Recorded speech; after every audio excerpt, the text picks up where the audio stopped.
if frequency of electron in second orbit of Li plus 2n is alpha, find the frequency of electron in third orbit of He plus n. हम लोगों ने Bohr's model में speed of electron and radius of orbit calculate कर लिया था. अब एक question frequency का है, उसको भी कैलकुलेट करते हैं. देखो होता क्या, फ्रीक्वेंसी पहले समझो होता क्या है. फ्रीक्वेंसी क्या होता है, 1 टाइम, ठीक है. और अब देखो होता क्या, ये न्यूक्लियस है और ये आपके पास ऑर्बिट है जहां पे इलेक्ट्रॉन क्या करता है, रिवॉल्व करता है, ठीक है. तो फ्रीक्वेंसी होता है 1 टाइम, और टाइम क्या होता है, टाइम होता है डिस्टेंस अपॉन स्पीड. अगर आप डिस्टेंस को स्पीड से डिवाइड करोगे तो टाइम आ जाएगा. अब देखो डिस्टेंस क्या है, ये एक सर्कुलर पाथ में घूम रहा है, तो सबको पता होगा डिस्टेंस कितना ट्रेवल करेगा, 2πr, सब लोगों को पता है वो. और उसका स्पीड क्या होगा, स्पीड मान लेते हैं v. तो जो टाइम जो होगा वो डिस्टेंस अपॉन v स्पीड होना चाहिए. अरे ये होना चाहिए फॉर्मूला. तो टाइम क्या होगा, ये सर्कुलर पाथ में घूम रहा है, तो distance 2πr upon speed v. तो इसको यहाँ पे रखेंगे तो क्या आएगा, यहाँ पुट करेंगे तो v अपॉन 2πr फ्रीक्वेंसी का फॉर्मूला आएगा, ठीक है. अब हम लोगों ने r और v का फॉर्मूला पढ़ा हुआ, तो फ्रीक्वेंसी का फॉर्मूला निकाल लेते हैं. देखो फ्रीक्वेंसी क्या होगा, फ्रीक्वेंसी इक्वल टू होगा 1 अपॉन 2π.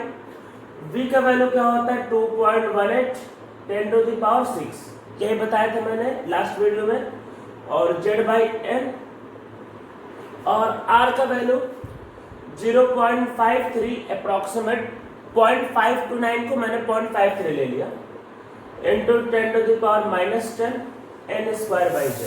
तो ये कर लेते हैं. अब देखो एक्चुअल में है क्या कि पाई कांस्टेंट, ये पूरा नंबर कांस्टेंट है, तो इसको बार बार लिखने की कौन मेहनत करे, इतना मेहनत कौन करेगा. सिंपल एक काम करते हैं, तो ये भी है कोई वैल्यू, ये ऊपर जाएगा तो पावर 16 हो जाएगा, पर उसका जरूरत नहीं, इन सब का जरूरत नहीं. तो ऐसा करते हैं कि ये पूरा कांस्टेंट, देखो ये पूरा कांस्टेंट ही है, तो इसको हम लोग हटा देते हैं. हटा के इसको क्या कर लेते हैं, इसको हटा के लिख लेते हैं के. अरे कैलकुलेट कर लेना, कोई जरूरत नहीं. और इतना कौन लिखेगा, इतना बार बार मेहनत कौन करे, इसको के मान लेते के. और जेड ऊपर चला गया तो क्या हो जाएगा, z²/n². अगर आप कोई भी एग्जाम क्वालिफाई करना चाहते हो तो आपको हमेशा स्मार्ट वर्क करना, हार्ड वर्क नहीं कि पूरा लिख दिया, स्मार्ट वर्क. अरे जरूरत नहीं है पूरा लिखने का, के लिख दिया, जरूरत ही नहीं है, के लिख दिया. और जेड ऊपर गया तो z²/n². तो ये फ्रीक्वेंसी का फॉर्मूला आ गया हमारे पास. के का वैल्यू ये होता है, जरूरत नहीं कुछ करने की. अब देखो क्वेश्चन क्या बोल रहा है, if frequency of electron in second orbit of Li plus 2n is alpha. तो अल्फा गिवन है किसके लिए, इसको के लिखते हैं. किसके लिए गिवन है, लिथियम के लिए. तो लिथियम का एटॉमिक नंबर क्या होगा, 3, तो 3 का स्क्वायर. और लिथियम के कौन से ऑर्बिट में, सेकेंड ऑर्बिट में, तो वो होगा 2 का क्यूब. ठीक, यह है अल्फा. सेकंड वाले को फ्रीक्वेंसी निकालने के लिए बोला है, उसको f ले लेते हैं. किसके लिए बोला है, He प्लस आयन के लिए बोल रहा है. तो He प्लस आयन का क्या है कि एटॉमिक नंबर हीलियम का क्या होता है, 2. तो के He प्लस आयन का एटॉमिक नंबर 2. और कौन सा ऑर्बिट के लिए करें, थर्ड ऑर्बिट के लिए. तो ये थर्ड ऑर्बिट के लिए करें, तो थर्ड का क्या हो, क्यूब. और थर्ड ऑर्बिट के लिए और एटॉमिक नंबर 2, तो ये इसका वैल्यू, इसको देखो डिवाइड कर दो, आ जाएगा सर. वो के से के कट जाएगा, ये क्या होगा अल्फा बाई फ्रीक्वेंसी. ये 3 ऊपर चला जाएगा तो 2⁵ आएगा. 2⁵, जिसका मतलब 243. और नीचे 2⁵, तो इसका मतलब क्या होगा, 32. तो फ्रीक्वेंसी की वैल्यू क्या होगी, ये इधर, तो ये होगा 32 अल्फा अपॉन 243. आपको एग्जाम में जो ऑप्शंस होंगे वो अल्फा के टर्म में ही होंगे. मतलब ऐसा होगा ये क्वेश्चन होगा और आपको ऑप्शन अल्फा के टर्म में गिवन होंगे, तो ये इसका आंसर आएगा. तो फ्रीक्वेंसी क्या होगा, हीलियम He प्लस आयन का in the terms of alpha, वो आएगा 32 अल्फा अपॉन 243. ये इसका आंसर आएगा. तो हम लोगों ने एक न्यूमेरिकल फ्रीक्वेंसी पे भी कर लिया. अब हम लोग क्या करते हैं, एनर्जी पढ़ते हैं. तो देखो क्या होता है, energy of uni electron species. हम लोग यूनि इलेक्ट्रॉन स्पीसीज का एनर्जी निकालते हैं. एनर्जी तो ये पहले ध्यान रखना है कि बोर्स मॉडल सिर्फ उस पे अप्लाई होता है जहाँ पे एक ही इलेक्ट्रॉन होते हैं, अदरवाइज बोर्स मॉडल एप्लीकेबल नहीं है। तो हम लोग इसमें एनर्जी निकालते हैं। तो पहले देखते हैं कि क्या क्या है। तो देखो पोटेंशियल एनर्जी का पहले से आपको फॉर्मूला पता है, मैंने बता रखा है। ये होता है minus K time Q1 Q2 upon R, ये पहले से पता है। तो देखो आपके पास क्या है, ये इलेक्ट्रॉन और ये न्यूक्लियस, ठीक है। इलेक्ट्रॉन के चार्ज को E ले लेंगे। तो पोटेंशियल एनर्जी का यहाँ पे देखो फॉर्मूला क्या होता है, वो होता है minus K times Z into p into e upon r, ठीक है। पोटेंशियल एनर्जी का फॉर्मूला है, इसको हम लोग इक्वेशन 1 बना लेते हैं, ठीक है। अब हम लोगों ने जब कैलकुलेट करना स्टार्ट किया था तो हम लोगों ने सेंट्रीफ्यूगल फोर्स को क्या है कि इलेक्ट्रोस्टैटिक फोर्स को इक्वल किया था। याद करो, मैंने एक इक्वेशन बनाया था K Z into p into e by r square. R क्या है, दोनों के बीच का डिस्टेंस, ये था डिस्टेंस। तो मैंने क्या बोला था कि जो सेंट्रीफ्यूगल जो फोर्स होता है वो इलेक्ट्रोस्टैटिक फोर्स के इक्वल होता है। तो ये किसके इक्वल किया, इसको किया मैंने m v square by r. तो वो एक आर से एक आर कट कर दो और एम वी स्क्वायर तो हाफ से मल्टीप्लाई कर दो। तो हाफ एम वी स्क्वायर जो होगा इसको हाफ कर लेते हैं, तो क्या होगा K Z into p into e upon r. अब ये जो फॉर्मूला है, ये फॉर्मूला किसका होता है, काइनेटिक एनर्जी। तो देखो काइनेटिक एनर्जी क्या होगा, ये आपके पास होगा 1/2 time K Z p into e by r, ये इक्वेशन 2। ये काइनेटिक एनर्जी जो पोटेंशियल एनर्जी दोनों को मिलाओगे तो आपके पास आएगा टोटल एनर्जी। इसका मतलब क्या है, टोटल मतलब आपको ओवरऑल एनर्जी बताना होता है, टोटल एनर्जी। देखो क्वेश्चन में कोई भी पूछ सकता है, पहले लिख लेते हैं तीनों में के फॉर्मूले। टोटल एनर्जी, तो टोटल एनर्जी क्या होगा, potential energy plus kinetic energy. तो दोनों के वैल्यू को पुट करते हैं। पोटेंशियल एनर्जी क्या होगा, minus time K Z p into e by r, और काइनेटिक एनर्जी क्या होगा, half time K Z p into e by r. इसको आप सॉल्व करोगे तो माइनस टाइम आएगा K Z p into e by r, ठीक है। आपके पास फॉर्मूला आया, अब देख लो, चेक करके देख लो, ये टोटल एनर्जी का क्या फॉर्मूला आया, ठीक है। ये फॉर्मूला आ गया। अब देखो इसमें क्या ध्यान देना है कि ये टोटल एनर्जी का फॉर्मूला, अब देखो ये वैल्यू काइनेटिक एनर्जी का बस नेगेटिव टाइम है, तो हम लोग कुछ रिलेशन निकाल लेते हैं। तो याद क्या रखना है कि जो काइनेटिक एनर्जी होता है वो माइनस टाइम टोटल एनर्जी होता है, ये याद रखना है। सबसे पहले ये याद रखना है। इसको मैं क्यों लिखवा रहा हूं, अभी आपको रीजन समझ में आ जाएगा। तो देखो ये माइनस है और ये प्लस है, तो अगर आप इसको माइनस से मल्टीप्लाई कर दो काइनेटिक एनर्जी आ जाएगा। तो kinetic energy minus time total energy होता है, ठीक है। और अगर आप इसको 2 से मल्टीप्लाई कर दो डबल, अगर आप इसको 2 से मल्टीप्लाई कर दो तो इसको इक्वल आ जाएगा। तो देखो होता क्या है, जो पोटेंशियल एनर्जी होता है वो क्या होता है, 2 टाइम टोटल एनर्जी। तो ये तो फॉर्मूला याद रखना है, ठीक है। अब आप लोगों को के का वैल्यू पता है, अरे के मतलब ये जो लिखा है, चलो टोटल एनर्जी बात है। अब देखो टोटल एनर्जी, तो ये क्या है, -1/2 time K Z into p into e by r, ठीक है। आर की वैल्यू पता ही है, अरे आर का वो फॉर्मूला पता ही है, रख देते हैं -1/2, इसको पी कर लेते हैं, इसको ई कर लेते हैं और जेड अलग कर लेते हैं। और आर की value 0.53 into 10⁻⁻10 n square by Z, n square by Z. Z ऊपर चला जाएगा, ठीक है, जेड ऊपर चला जाएगा। और फिर क्या करना, पी और ई की वैल्यू दोनों सेम, ये है 1.6 इंटू 10⁻90, ठीक है। इसको रख के सॉल्व करो तो फिर टोटल एनर्जी कितना निकलेगा, आप करके देखना। तो ये पूरा कैलकुलेट, ये ऊपर जाएगा तो क्या निकलता है, ये निकलता है -21.8 इंटू 10⁻90, एक्चुअली ये निकलेगा। और ये आपके पास आएगा Z square upon n square. तो ये टोटल एनर्जी का वैल्यू निकलेगा -21.8 into 10⁻90 Z square by n square, ठीक है। Z square upon n square, ठीक है। तो उसके लिए ये फॉर्मूला निकलेगा, ठीक है। ये आपके पास वैल्यू आए किसका, टोटल एनर्जी का। तो टोटल एनर्जी का आपके पास फॉर्मूला आ चुका है, ठीक है। अब हम लोग एक कन्वर्जन लिख लेते हैं। देखो ये वैल्यू तो जो आएगा ये जूल में आएगा, ठीक है, जूल में आएगा। एक कन्वर्जन याद रखना है कि 1 इलेक्ट्रॉन वोल्ट भी एक एनर्जी का यूनिट है। एनर्जी का यूनिट होता है। इलेक्ट्रॉन वोल्ट का मतलब है कि आपका इलेक्ट्रॉन मतलब चार्ज ऑफ इलेक्ट्रॉन। तो 1 इलेक्ट्रॉन वोल्ट भी क्या है, ये आपके पास यूनिट ऑफ एनर्जी का यूनिट है। और एक कन्वर्जन याद रखना, 1 इलेक्ट्रॉन वोल्ट क्या होता है, ये होता है 1.6 × 10⁻⁻19 जूल, ये इसकी वैल्यू होती है। ठीक है, ये कन्वर्जन याद रखना है। तो ये वैल्यू किसमें आ रहा है, जूल में।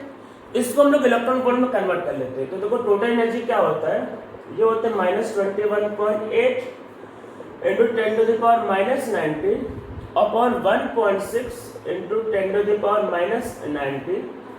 और अब ये है वही Z²/n², पर अब ये वैल्यू किसमें है, इलेक्ट्रॉन वोल्ट, यूनिट चेंज हो गया।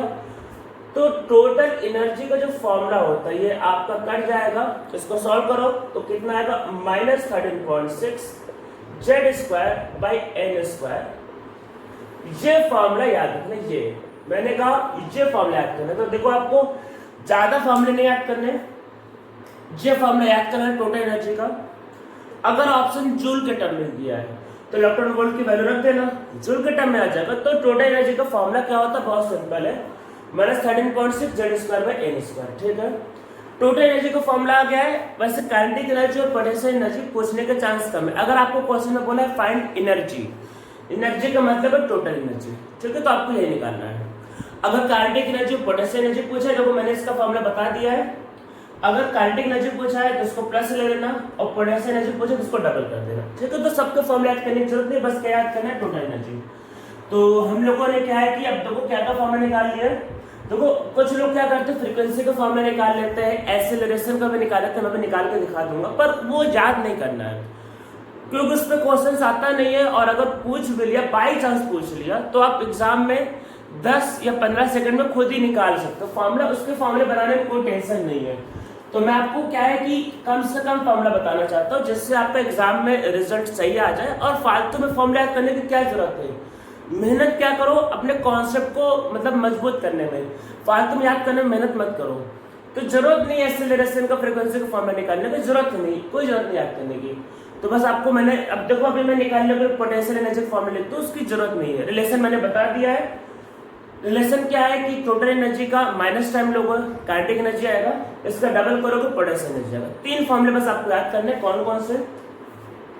पहला फॉर्मूला है स्पीड ऑफ इलेक्ट्रॉन 2.18 × 10⁻⁶ Z/n। याद रखना है Z/n है। Z/n को आराम से सोचो आप कि जब ज्यादा वही होगा चार्ज तो ज्यादा स्पीड में घूमेगा। अरे ज्यादा चार्ज होगा तो ज्यादा अट्रैक्शन होगा, तो उसको मेंटेन करने के लिए उसको ज्यादा स्पीड से घूमना पड़ेगा। तो ये स्पीड। सेकेंड क्या है आपके पास, रेडियस।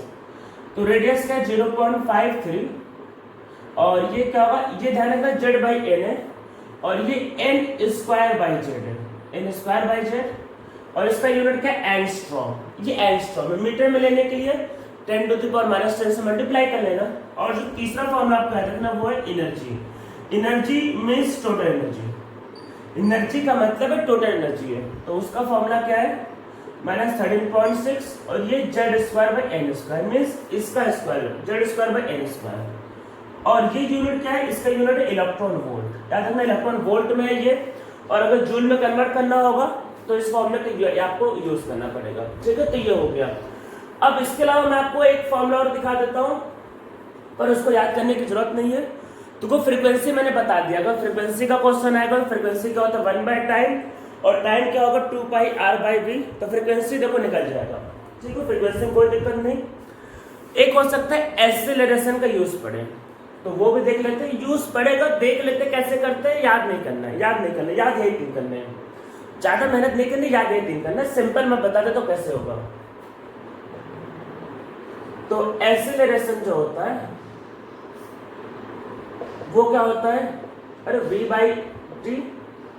ठीक है, v/t, या आप दूसरे जैसे टर्म में करना चाहिए v/t हो गया। तो अब देखो क्या होगा, ये, और देखो v/टाइम, और देखो ये है कि ये सर्कुलर पाथ में घूम रहा है, वो सर्कुलर पाथ में घूम रहा है।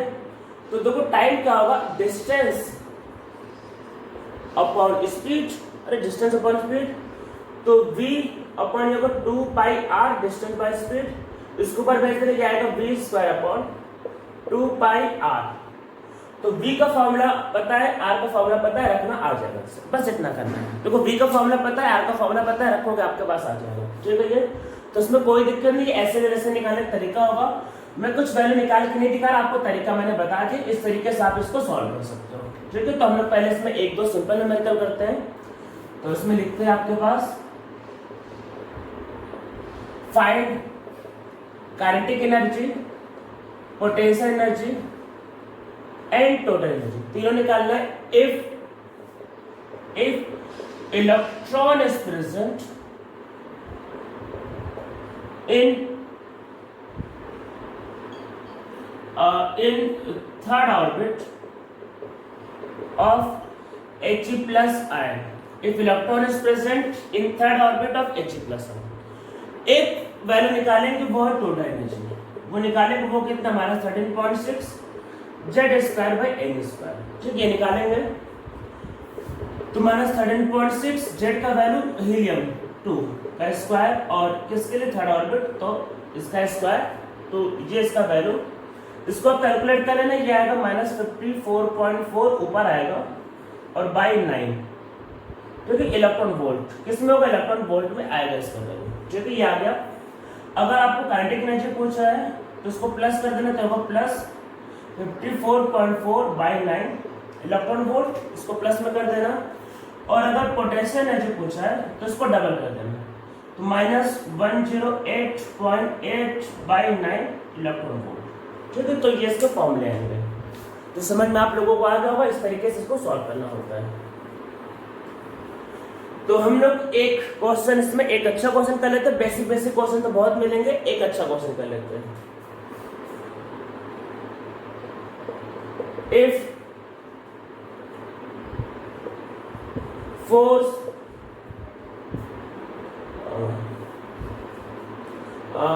if force by force of, चलो अटक समझते हैं, if force of या if electrostatic force करते, if electrostatic force between electron and nucleus in third orbit of hydrogen atom is x, if electrostatic force between electron and nucleus in third orbit of hydrogen atom is x, find the electrostatic force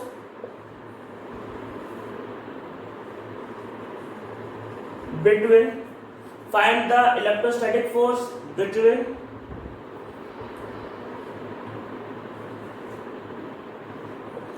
electron and nucleus in second orbit of Li plus 2 ion in the terms of x, in the terms of x। तो question क्या कह रहा है कि if electrostatic force between electron and nucleus in third orbit of helium atom या hydrogen atom is x, find the electrostatic force between electron and nucleus in the second orbit of Li plus 2, ठीक, between this and this in the term of x। देखो ये force के बारे में बात कर रहा है। फोर्स आप इलेक्ट्रोस्टैटिक बोलो या कोई भी सिंपल फोर्स बोलो, देखो फोर्स एक होता है F इक्वल होता है ma, ठीक है, ये भी कह सकते हो, या एक फोर्स का फॉर्मूला होता है, ये होता है K time Z into P into E upon R square. आप कोई भी फॉर्मूला ले सकते हैं, चाहे ये लो, बात एक ही है।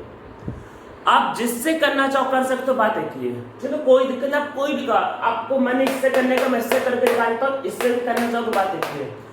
अगर यह इलेक्ट्रोस्टैटिक फोर्स ना लिख के अगर फोर्स लिखा होता तो आप इसका भी यूज कर सकते हो। ये और ये एक ही है। आप किससे से भी करके देखना एक ही आंसर है। मैं बता देता हूँ, ये करो या ये करो एक ही। अगर फोर्स दिया है आप इसका यूज कर लेते आंसर आ जाता। इलेक्ट्रोस्टैटिक दिया है तो मैं इसका यूज कर लेता, दोनों से सेम आंसर आएगा। अगर किसी का मन करे वेरीफाई करने का, आप इसका यूज करके देखना आंसर सेम आएगा, आंसर में दिक्कत नहीं आएगी। ये फॉर्मूला है, ठीक है। तो देखो F और ये क्या है K z into p into e, और R की वैल्यू क्या है 0.53 10 to the power -10 n square by z का स्क्वायर, ठीक है। अब देखो है कि क्या क्या समझते क्या क्या है। K का value 9 into 10 to the power 9, K का वैल्यू पता है। प्रोटॉन का चार्ज पता है, इलेक्ट्रॉन का चार्ज पता है, ये कांस्टेंट है। तो कोई ये भी वैल्यू पता है, ये भी वैल्यू पता है, ये भी वैल्यू पता है, ये भी वैल्यू पता है, सब कांस्टेंट है। सबको कौन लिखे यार, कौन इतना मेहनत करे, ये भी अरे रख के कौन जरूरत नहीं है। मतलब इसको बोलते हैं स्मार्ट वर्क, जिसका जरूरत नहीं उसको लिखने की क्या जरूरत। उसको कोई भी कुछ कांस्टेंट मान लेते हैं, A B C X Y कुछ भी मान लो। देखो K का वैल्यू रख देना, P का वैल्यू रख देना, E का वैल्यू रख देना, और ये है ये कैलकुलेट करना।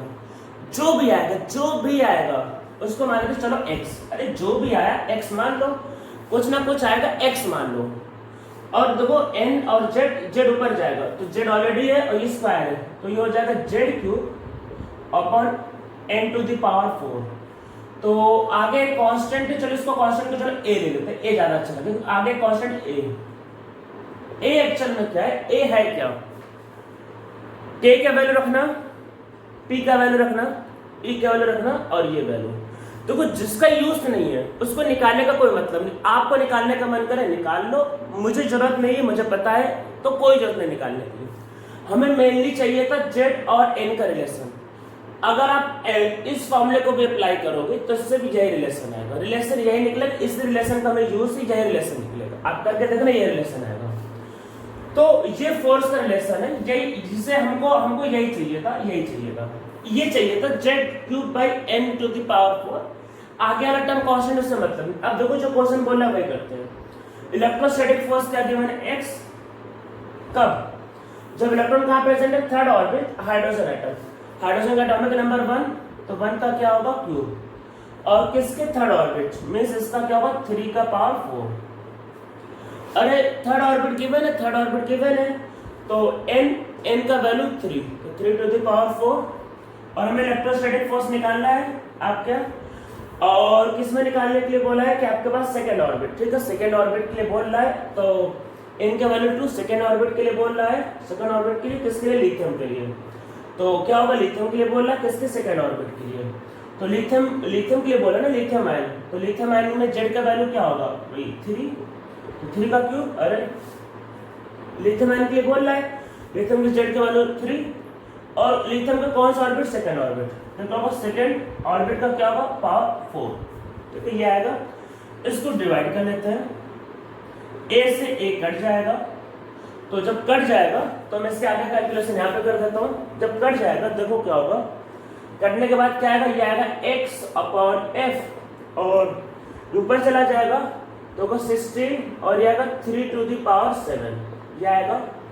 तो हमें फोर्स चाहिए, इसको इधर तो देखो फोर्स होगा, फोर्स ये इधर, तो ये होगा 3 to the power 7 into X, अरे X मल्टीप्लाई अपॉन 16, ये इसका आंसर है। तो आप कैलकुलेशन कर लेना इसको, और ये इसका आंसर आपके पास आ जाएगा।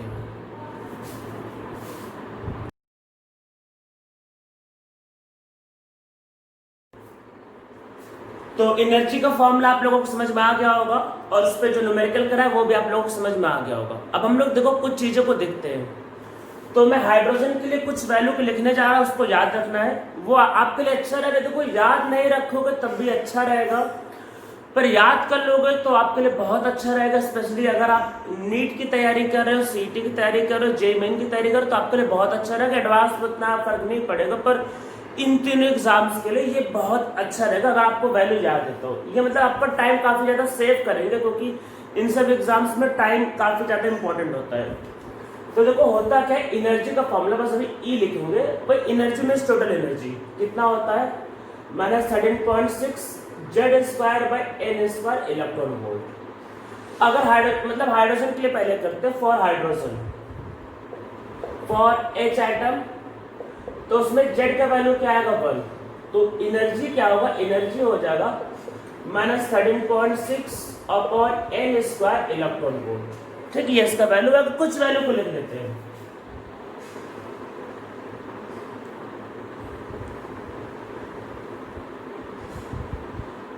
तो देखो उसमें ऑर्बिट नंबर लिखते हैं, ये ऑर्बिट नंबर 1, 2, 3, 4 और इनफाइनाइट। देखो सबसे पहली बात तो हाइड्रोजन में एक ऑर्बिट नहीं होता है। क्लास 9-10 के टीचर लोग गलत सलत पढ़ा देते हैं, उनको खुद ही नहीं पता होता क्या होता है, वो क्या पढ़ाएंगे। तो पहली बात तो हाइड्रोजन में पूछा जाए कितने ऑर्बिट है, तो बोलोगे कि भाई एक ऑर्बिट नहीं होता, कितने ऑर्बिट होते, बोलोगे इनफाइनाइट। ये ऐसे समझ लो कि एक आदमी का घर है, उसके घर में 20 कमरे हैं, पर वो रहता एक ही कमरे में, बाकी 19 कमरे खाली है, पर कमरे तो 20 है ना, तो वैसे उसके पास ऑर्बिट क्या है, इनफाइनाइट। पर हाइड्रोजन में कितना इलेक्ट्रॉन होता है, हाइड्रोजन में इलेक्ट्रॉन होता है सिर्फ एक। तो नॉर्मली कहाँ प्रेजेंट होता है, पहले वाले में प्रेजेंट होता है, बाकी खाली होते हैं। ठीक है, बाकी खाली होते हैं, बाकी का यूज 10 तक के मतलब क्लास में नहीं पढ़ते, इसलिए 10 तक के टीचर को पता भी नहीं होता। 11th में यूज पढ़ता है, इसलिए आपको पता होना चाहिए। पहले कोई आपसे पूछे कि हाइड्रोजन में कितने ऑर्बिट्स होते हैं, आप बोलोगे इनफाइनाइट ऑर्बिट होते हैं, पर इलेक्ट्रॉन पहले वाले ऑर्बिट में प्रेजेंट होता है, बाकी सारे खाली होते हैं। ठीक है, अब हमें उसका यूज करना पड़ सकता है। देखो पहले इसका एनर्जी लिख लेते हैं। तो Z atomic number Z equal to 1, तो ये इसका फॉर्मूला है। अब देखो अगर n की वैल्यू 1 लें, यहाँ पे रखो, तो इसका एनर्जी क्या होगा 13.6 इलेक्ट्रॉन वोल्ट। एनर्जी ये जो मैं लिख रहा हूँ, यही मैंने कहा ये याद कर लोगे तो अच्छा रहेगा, इसका काफी यूज पड़ता है, काफी ज्यादा यूज पड़ेगा आगे अभी।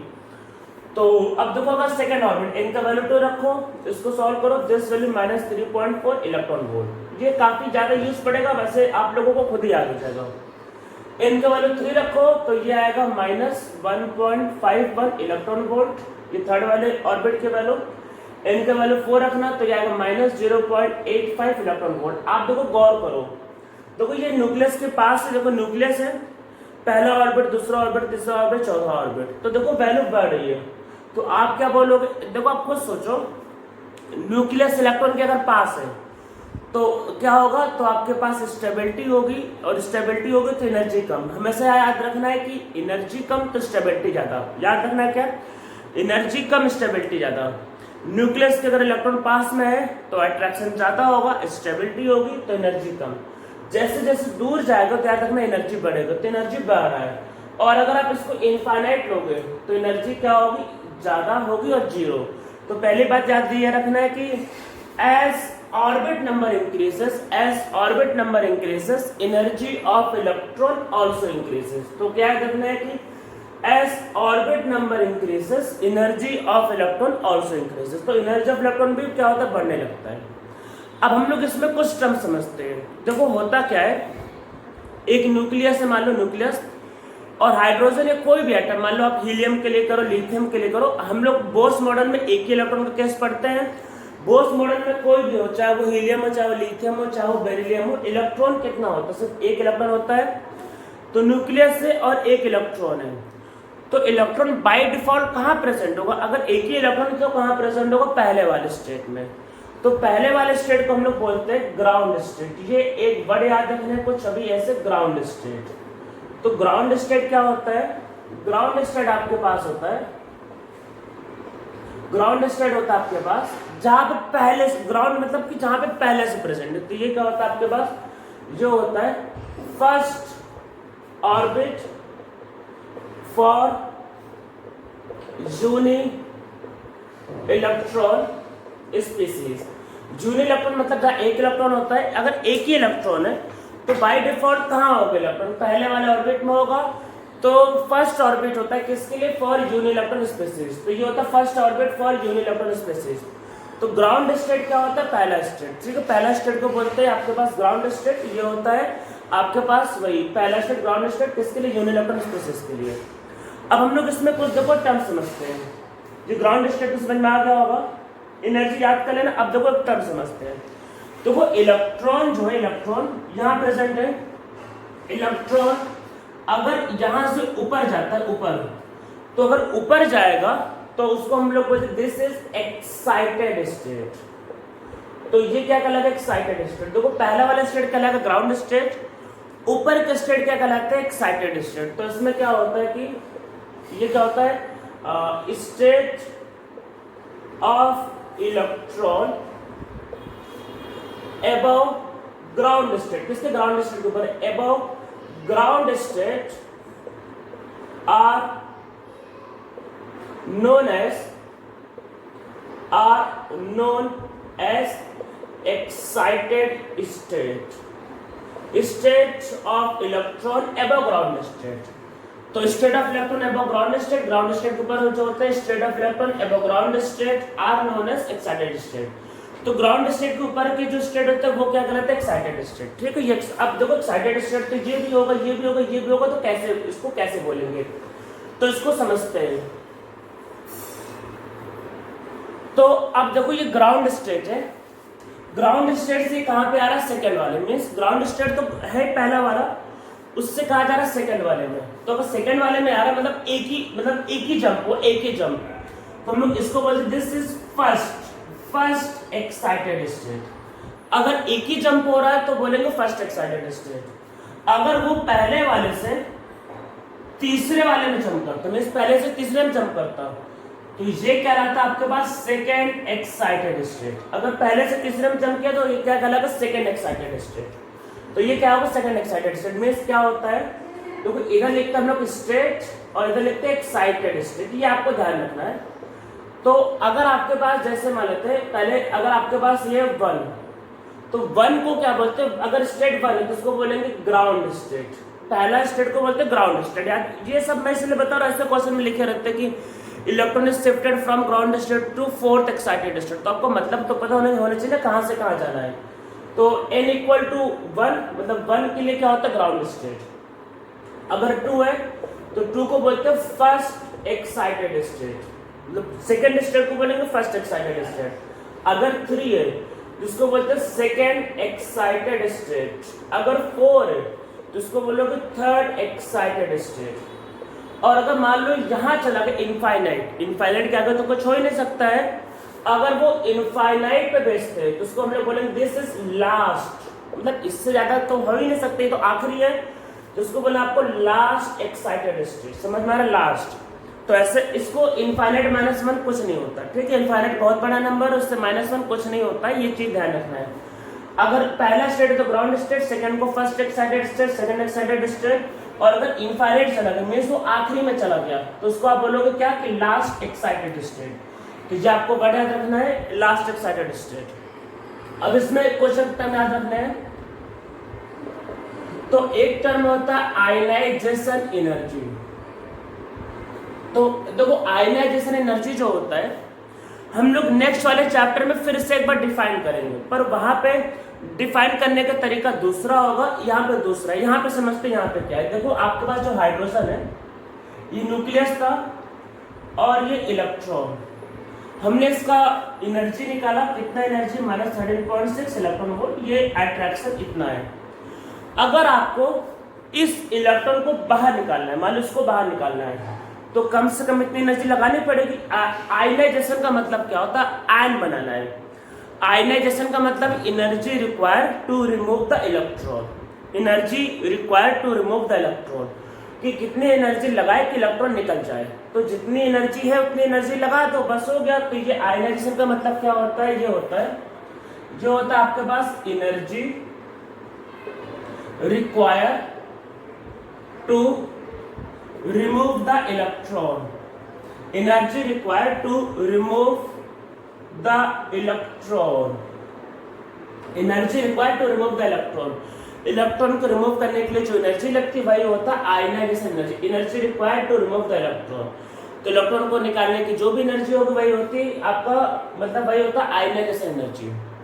नॉर्मली जो ग्राउंड स्टेट की एनर्जी होती है, ग्राउंड स्टेट मतलब पहले स्टेट की एनर्जी, नॉर्मली जो पहले स्टेट की एनर्जी होती है वही होता है आपके पास, वही आयनाइजेशन एनर्जी। पर एक्चुअल में क्या होता है, energy required to remove the electron. ठीक है, तो अब होता क्या है, नॉर्मली क्या होता है, normally energy of ground state, energy of ground state is ionization energy. Normally क्या होता है, energy of ground state, energy of ground state is ionization energy. तो जो ग्राउंड स्टेट की एनर्जी होता है उतना एनर्जी लगता है निकालने के लिए, तो जो ग्राउंड स्टेट की एनर्जी होता है वही होता है आपके पास आयनाइजेशन एनर्जी। तो क्या होता है आपके पास, energy of ground state is ionization energy. Ionization energy क्या होता है, एनर्जी को वही बाहर निकालने के लिए। एक टर्म और याद रखना, इसमें हो सकता है आपको दिख जाएगा बाइंडिंग एनर्जी। बाइंडिंग मतलब कि इनमें जो फोर्स ऑफ अट्रैक्शन है, जिससे मतलब जिससे बंधा हुआ, बाइंडिंग एनर्जी। तो न्यूक्लियस और इलेक्ट्रॉन में जो फोर्स ऑफ अट्रैक्शन होता है उसको बोलते हैं बाइंडिंग एनर्जी। तो एक बार और लिख लेते हैं बाइंडिंग एनर्जी। बाइंडिंग एनर्जी क्या होता है, वही अट्रैक्शन जो होता है, ये होता है force of attraction between nucleus and electron. Force of attraction between nucleus and electron. जो भी फोर्स ऑफ या वही एनर्जी ऑफ अट्रैक्शन जो होता है, बल्कि एनर्जी ऑफ अट्रैक्शन जो होता है, energy of attraction between nucleus and electron. Nucleus and electron के बीच में जो भी एनर्जी ऑफ अट्रैक्शन होता है वही होता है बाइंडिंग एनर्जी। न्यूमेरिकल को सॉल्व करने के लिए बाइंडिंग एनर्जी, आयनाइजेशन एनर्जी और ग्राउंड स्टेट की एनर्जी सेम होगी। तो याद रखना है कि आपके पास बाइंडिंग एनर्जी जो होती है, बाइंडिंग एनर्जी जो होती है ये आपके पास इक्वल होती है किसके, आयनाइजेशन एनर्जी की इक्वल होती है। और ये नॉर्मली इक्वल होगा, देखो आयनाइजेशन का मतलब बाहर निकालने की एनर्जी, बाहर निकालने की एनर्जी। बाइंडिंग का मतलब जो अट्रैक्शन है, अरे जितना अट्रैक्शन होगा उतना बाहर निकालने के लिए लगेगा, दोनों सेम होगा। बाइंडिंग का मतलब अट्रैक्शन, जितना अट्रैक्शन होगा उतना ही बाहर निकालने के लिए लगता है। तो इसलिए बाइंडिंग एनर्जी क्या होता है, आयनाइजेशन एनर्जी इक्वल होता है। और ये किसके इक्वल होता है, ये इक्वल होता है आपके पास, इक्वल होता है ground state energy of electron. Ground state energy of electron ये उसके इक्वल होता है। तो हम लोगों ने बोर्स मॉडल में बेसिक चीजें कर लिया है। अब हम लोग इसके आगे नेक्स्ट टर्न पे या नेक्स्ट लेक्चर में पढ़ते हैं।